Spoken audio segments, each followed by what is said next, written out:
안녕. 드디어 이제 화학평 마지막 시간이에요.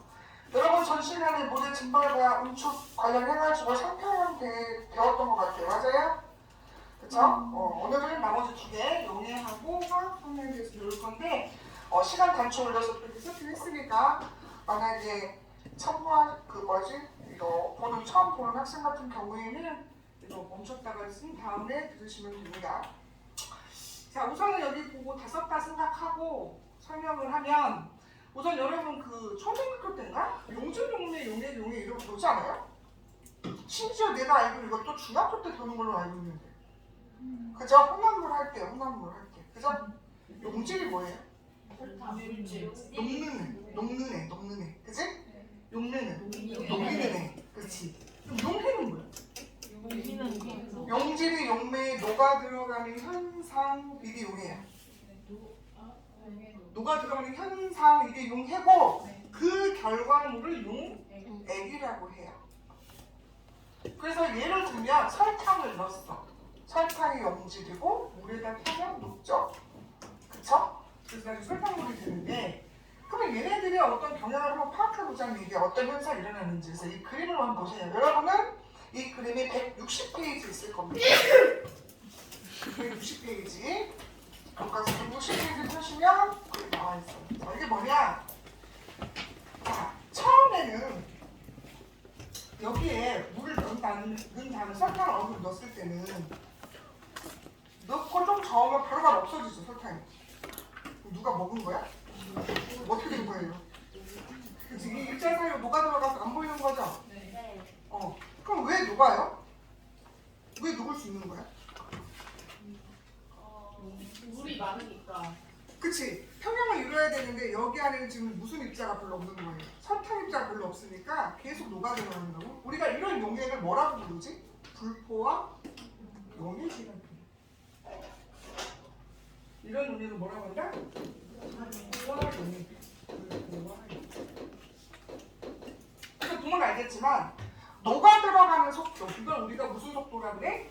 용해 속도라 그래. 용해. 무슨 속도? 용해. 근데 지금 내가 하나에게 딱 그렸는데 이건 뭐야? 얘네가 그 안에서 설탕 입자들이 막 또 부딪히다가 또 다시 섭출되는 경우가 있거든요. 섭출이라는 것은 녹아져 있던 고체가 다시 나오는 걸 말해요. 그러면 이게 지금 섭출인데 어때? 녹는 건 세 개인데 나오는 건 하나죠? 네. 그럼 계속 녹는다는 얘기 아닙니까? 그럼 그럴 수 있는 이유가 무슨 용액이라서? 불포화 상태라서 그래요. 아직 평형이 이루어지지 않은 거죠. 계속 녹아요. 근데 어느 순간에 하다 보면 이제 안 녹고 밑에 가루가 남아있는 경우가 있죠. 아무리 저어도 녹지 않는. 그치? 우리가 그 상태를 뭐라고 하죠? 포화 상태라고 그때 용액을 뭐라고 부르죠? 포화 용액이라고 한단 말이에요. 그럼 포화 용액일 때 얘 상태를 봤어. 여기 들어가는 용의 속도나 무슨 속도나 섭출되는 속도가 같은 거야. 세 개가 녹으면 세 개가 들어오고. 그래서 이제 더 이상 녹지 않는 상태가 되는 거죠. 그럼 물어보자. 이것도 반응이 종료된 거예요? 아니야. 계속 녹고 계속 수출되는 거예요. 즉 포화 상태일 때 이 나가 무슨 평형? 동적 평형이 되는 거예요.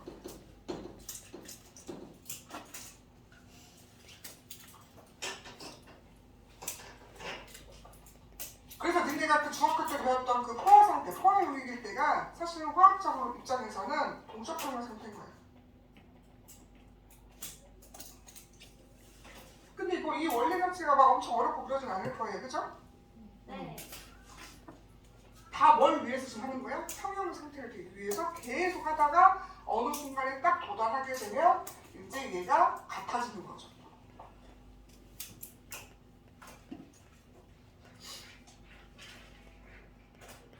그래서 실제로는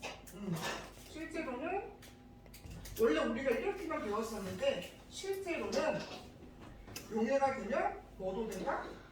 섭출도 섭출. 그래서 실제로 우리가 알고 있는 용해 반응은 무슨 반응이다? 가역 반응이란 얘기예요. 이게 어떤 교재나 어떤 문제집에서는 소금이 나오기도 하거든요. 소금, 염화나트륨. 그 원리도 똑같아요. 대표적으로 우리 책에도 뭐 이런 일만 나오니까 지금 이걸 설명한 것 뿐이지. 그래서 보시면 알겠지만 얘는 우리 책에 나와 있는 대로 용의 속도가 석출 속도보다 얘가 빠른 거야. 그지? 하지만 여기는 뭐하다? 둘이 같다. 아까 여러분 교과서에 그림 밑에 부등호 표시가 나와 있을 겁니다. 필요한 사람은 여기다 쓰셔도 되고요. 거기다 붙여주셔도 됩니다. 그래서 다시 한번 얘기하자면 얘 같은 경우는 글씨 안 보이면 내가 쓸게요. 용의 속도가 뭐보다? 석출 속도보다 빠르고요. 속도가 같은 상태.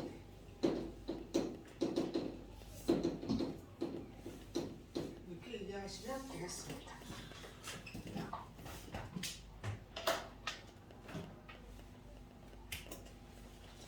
자, 용의 표현은 끝. 마지막 화학 통합입니다.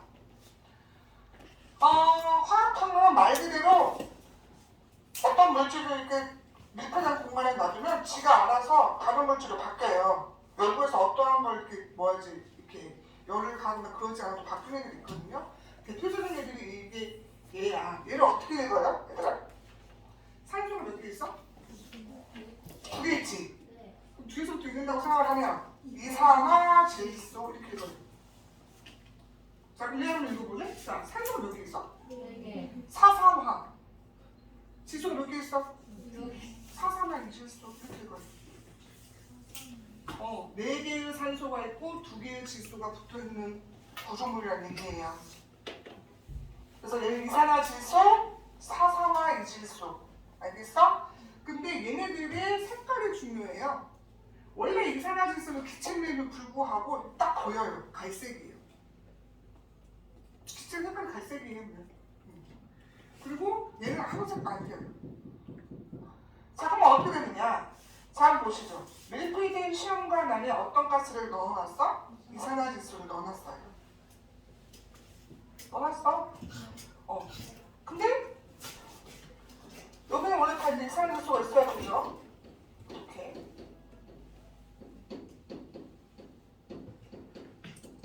근데 시간이 똑딱똑딱똑딱똑딱 흘러가면서 보니까 가에서 점점 이렇게 가다 보니까 여기에 갑자기 색깔이 연해지는 거야. 원래 갈색이 되게 진하거든요. 그래서 원래 여기다 쓰려고 하는데 진한 적갈색이에요. 원래. 이거 발음 조심해야 되지. 적갈색. 근데 점점 연해져. 그래서 나중에 연한 갈색으로 바뀌어요.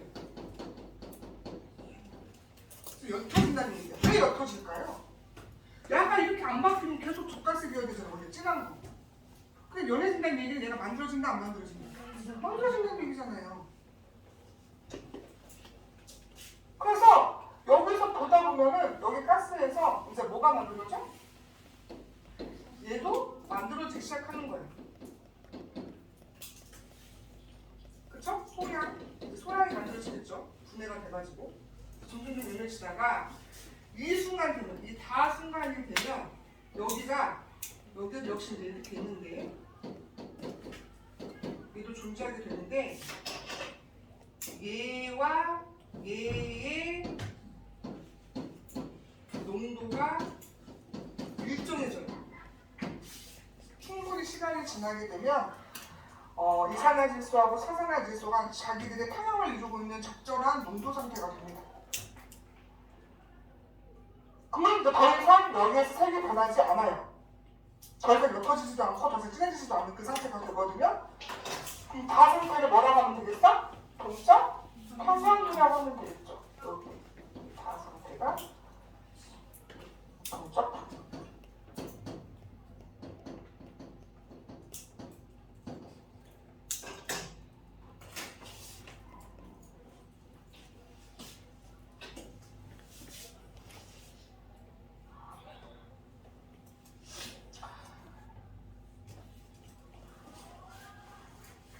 그래서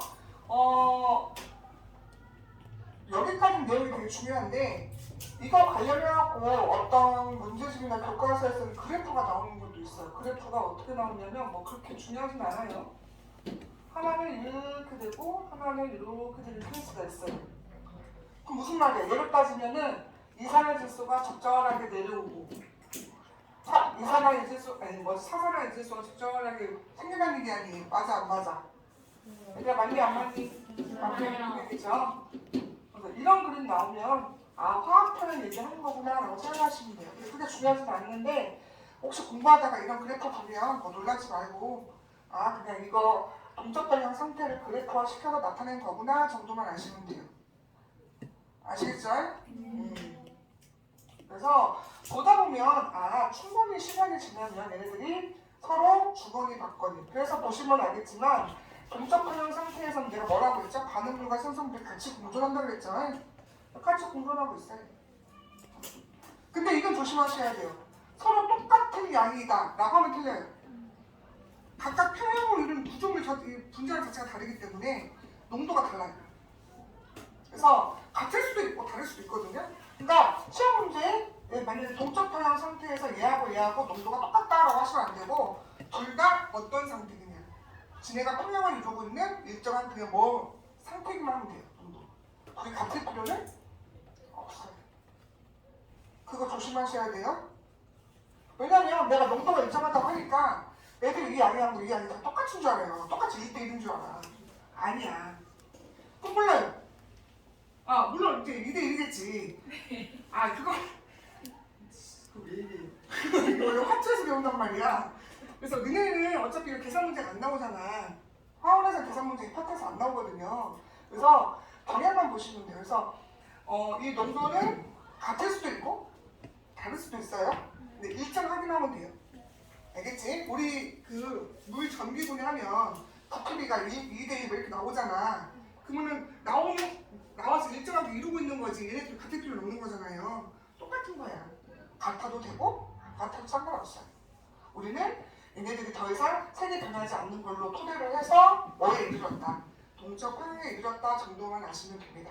이거에 대한 계산 문제 나오지 않으니까. 그래서 이런 것까지 이제 마무리 하시게요. 160페이지 봅시다. 160. 그 159페이지 하단에 있는 건 다 설명한 거니까 여러분 한번 보시면 되고요. 자, 160페이지 4-5 밑에 읽어볼게요. 물과 수증기의 상평형과 설탕의 용해평형으로 살펴본 동적 평형은 가역적인 화학 반응에도 적용할 수 있다. 바로 이거 말하는 거죠, 이거. 그래서 가역 반응에서 정반응과 역반응이 같은 속도로 역시 진행되고 반응물과 생성물 농도가 일정하게 유지되는 그 상태를 무슨 평형? 화학 평형이라고 하는데 이때 농도는 뭐 할 필요 없다고요? 같을 필요는 없어요. 같아도 상관없고 안 같아도 상관없습니다. 일정하게 유지만 되면 됩니다. 그다음 밑줄 그으시고 자, 그냥 짚어보기 1번 온도, 압력, 농도 등의 다른 조건에 따라 정반응과 역반응이 모두 일어날 수 있는 반응은 무슨 반응? 가역 반응이라고 합니다. 2번 화학 반응은 어떤 상태인지 그 바로 위에 그 글씨 그대로 갖다 쓰시면 돼요. 정반응과 역반응이 같은 속도로 진행되어 반응물과 생성물의 농도가 일정히 유지되는 상태 그대로 쓰시면 된다고.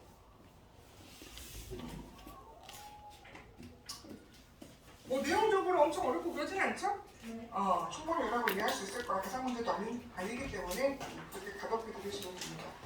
자, 그리고 이제 여러분 다음 시간부터 자습하시면 되고요. 시험 끝나고 연이어서 할게요. 다현아, 안녕!